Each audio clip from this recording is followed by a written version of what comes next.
Hi guys, happy Monday to each and every one of you. I trust everyone is doing well this beautiful Monday afternoon. I know the weekend is over and it's back to the grind. So I want to give a quick update to the people who have reached out to me and asked me, how I'm coping with based on the message that I put up on my LinkedIn channel.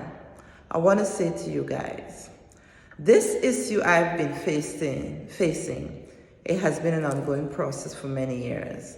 I just felt like 2023 is a year where I need to be, not because I've been vocal, but I have to be vocal and I have to be smart. Because what they have been doing is that if I put out a video, for some reason or the other, they were able to get that email, so I could not get back into the channel. Also, I've written a few letters to human rights organization, be it registered to them or not. I've wrote letters. I've spoken to a few people. I've made a few phone calls. So the paper trail are out there. So if anything that these people have to say, when it all comes together, I've been putting information out there. I've been talking about this issue for years. I just felt like this time is fight back, and I have to be smart, because these are people who use resources in terms of people and offices. I don't have that, I must say, privilege. I would say, because like I would always say to people, I'm in a country for a few years. These are people who probably would have been here for many, many years. So they have built, affiliation with certain offices, and this is how they were able to use it against me. But this basically is just for me to don't speak. This is just for me to stop being vocal. At one time I thought it was because of my race. I felt that way, but then I realized that it's not only that. That could be a little picture in there, but it has to be more than this. And I'm always vocal when I first came to the United States, and I'm so grateful. I trusted and believed people for what they say and how they portray themselves. I didn't think for a moment that people had hidden agenda against somebody who had nothing compared to what they had. But then I found that as I grew, and understood that I had a lot, maybe more than they had, despite they probably had material possessions. I think I would have had peace, and I would have had, integrity, and I am an empath. I believe in empathy. I show those things. So I would think 100 times before I hurt somebody in that way. So I would always do videos where I encourage people to better their lives, and remember to better their lives, and go back to school and do things like that. And I felt that irks people, and I couldn't understand why. Why would you hate someone that encouraged somebody to do good with their life? I couldn't understand. And then I had to take myself out of that and realize that probably it was because it was me. And because I did not grow up rich. I grew up, my mom, a single mother. I would always say, I lose my father when I was like 3 years old. But one of the things my mother encouraged me is get an education. That's what she would always say. She don't care how you get an education. But, that was important to her at that particular time. So, these people have done a lot, and I'm telling you, a lot. For me to stand here talking to you now, writing a book about what I went through is an understatement.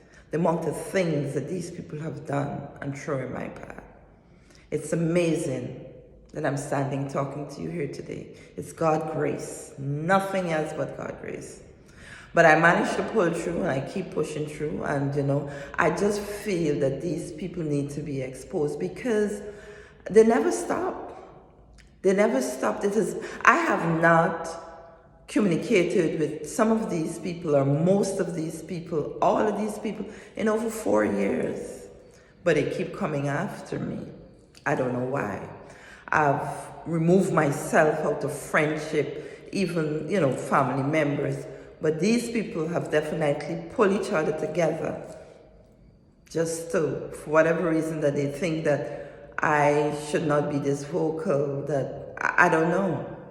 And you know, I remember university days when I was going to university and I was doing my bachelor's. I remember the lecture clearly state that if you have a purpose in life that is against or is different from what family or friends know, they will tear you down. And it is true. My purpose is to encourage people, to talk to people, to help people, to share my story. And that's all basically I will do, because that's why God have me here.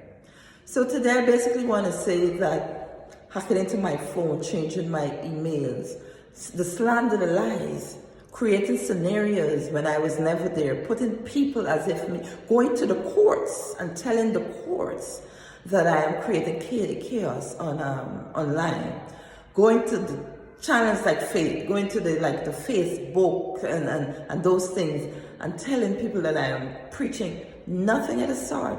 All it was, they want to get me out of the picture, because also they were using my identity and they wanted my contents, which they are using. Every time I put out some kind of content, they use it on their platform. But these are people who hate, don't want anything to do with me, but they would use all my information. And it has been, and also it has a lot to do with money. You know, me coming to the country, didn't realize that, you know, my social security, my identity could get benefits from here and benefit. I was very naive, but I've learned the hard way. And I'm here and I have a voice and I will speak. I just feel and I hope that no one ever go through what I went through, because it's not easy.